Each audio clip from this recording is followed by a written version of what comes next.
নমস্কার বন্ধুরা। তো ফাইনালি পোকোর তরফ থেকে সবচেয়ে চিপেস্ট 5G স্মার্টফোন কবে আসবে তার ডেট এসে গেছে। এই জায়গাটা দেখতে পাচ্ছেন, এক্স্যাক্টলি এই দিনে পোকো C75 5G লঞ্চ হতে চলেছে।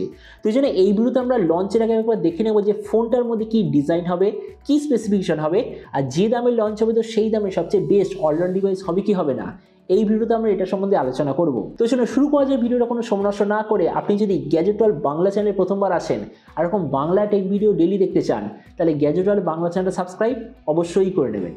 তো প্রথম আমরা আলোচনা করবো স্মার্টফোনটার ডিজাইন সম্বন্ধে। তো যেমন দেখতে পাচ্ছেন এবার যে পোকো C75 পেছন দিকে দেখতে হবে পুরো এরকম। এর থিকনেস হবে 8.2 মিলিমিটার আর ওয়েট 212 গ্রাম। এর পেছন দিকে আপনি পাবেন টোটালি গ্লাস ব্যাক কভার, সাইডে আছে প্লাস্টিকের ফ্রেম, আর ফোনটা আপনি 2 থেকে 3টে ডিফারেন্ট কালারে দেখতে পাবেন।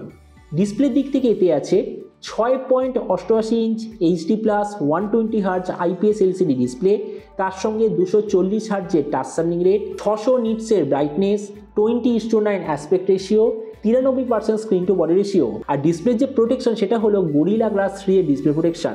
তার মানে সোজা কথা বলতে গেলে যে প্রাইস পয়েন্টে আসছে সেই হিসেবে ডিসপ্লেটা সত্যিই খুব ভালো। প্রসেসরের দিক থেকে এতে আপনি পাবেন Snapdragon 4S Gen 2 5G processor.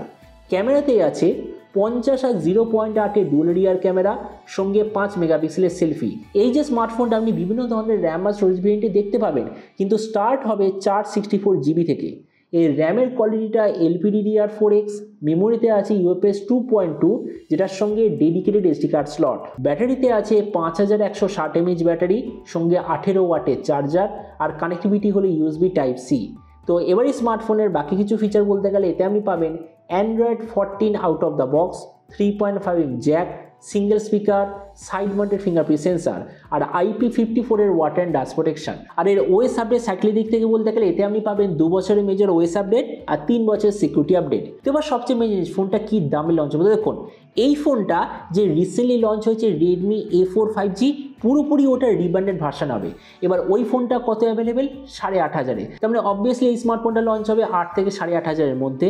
আর আপনি যদি ভিডিওটা বাংলাদেশ থেকে দেখে থাকেন, বাংলাদেশে যখন এটা লঞ্চ হবে তো যতদূর মনে হচ্ছে প্রাইস হওয়ার কথা 20 থেকে 25,000 বাংলাদেশি টাকার মধ্যে। তো এবার সব ভিডিওর মধ্যে আপনাকে জানাবো এই যে স্মার্টফোন যে আসতে চলেছে এটি কি প্রাইস পয়েন্টের মধ্যে সবচেয়ে ভালো নাকি এর চেয়ে বেটার অন্য কোনো স্মার্টফোন অ্যাভেলেবেল আছে। দেখুন, আমরা যদি এই মুহূর্তে 8,000 টাকায় দেখি তো প্রথমত কোনো 5G স্মার্টফোন অ্যাভেলেবেল নেই, কিন্তু তবুও আমরা যদি এই প্রাইস পয়েন্টে অ্যাভেলেবেল যে বাকি 4G ফোন আছে আমরা যদি সেগুলোর সঙ্গে কম্পেয়ার করি, প্রথমত ডিসপ্লে এই দিক থেকে বিচার করলে প্রাইস পয়েন্টে বাকি ব্র্যান্ড আমাদের যা জিনিস দিচ্ছে পোকো সেম জিনিস দিচ্ছে। কেননা বাকিরা কি দিচ্ছে?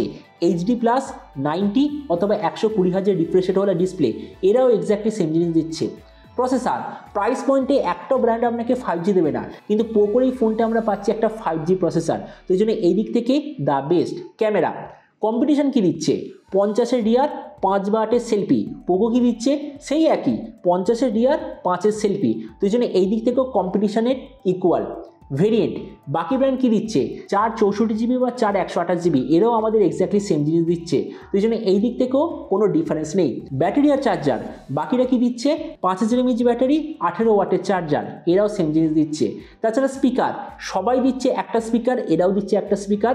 ওএস আপডেট সবাই দিচ্ছে হয় Android 13 অথবা Android 14 out of the box, কেউ দিচ্ছে 1 বছর বা 2 বছরের মেজর ওএস আপডেট, আর এরাও আমাদের এক্স্যাক্টলি সেম জিনিস প্রোভাইড করছে। তার মানে দেখুন, ভিডিও লাস্ট আসলে আমি এটাই বলবো, এই যে পোকো তরফে নতুন স্মার্টফোন যে আসতে চলেছে আমার মতো মনে হয় 8,000 টাকায় সব থেকে বেস্ট অলরাউন্ড বা 5G স্মার্টফোন। কেননা দেখুন এর স্পেসিফিকেশনটা প্রাইস পয়েন্টে অ্যাভেলেবেল যে বাকি ফোন আছে সেগুলোর ইকুয়াল, জাস্ট এক্সট্রা হিসাবে আমরা পাচ্ছি একটা 5G ক্যাপাবিলিটি। তো তার মানে আমার মতে মনে হয় যদি 8,000 টাকা খরচা করে আমরা এই প্রাইস পয়েন্টে অ্যাভেলেবেল যে 4G ফোন আছে তার সবকটাই স্পেসিফিকেশন পাচ্ছি উইথ অ্যাডেড 5G, তো আমার মতো মনে এটা আমরা ডেফিনেটলি নেওয়া উচিত 8,000-এ। তো এই জন্য আমার মতো মনে হয় এই 2025 সালে প্রবাবলি 8 থেকে 8,500-এর মধ্যে এটা সবচেয়ে ভালো অলরাউন্ড স্মার্টফোন অবশ্যই হবে। তো এবার আপনি নিচে অবশ্যই নেবেন এই যে পোকোর তরফ থেকে নতুন স্মার্টফোন যে আসতে চলেছে, তো আপনি কি এই দামে এটা নিতে চান নাকি অন্য কোনো স্মার্টফোন আপনি চুজ করতে চান? এটা সম্বন্ধে নিচে কথা বলতে আমাকে একদমই ভুলবেন না। তো চলুন দেখা হবে আগামীকাল একটা টেক ভিডিওতে। Till then stay tuned, always remember, think positive, be positive. Thank you.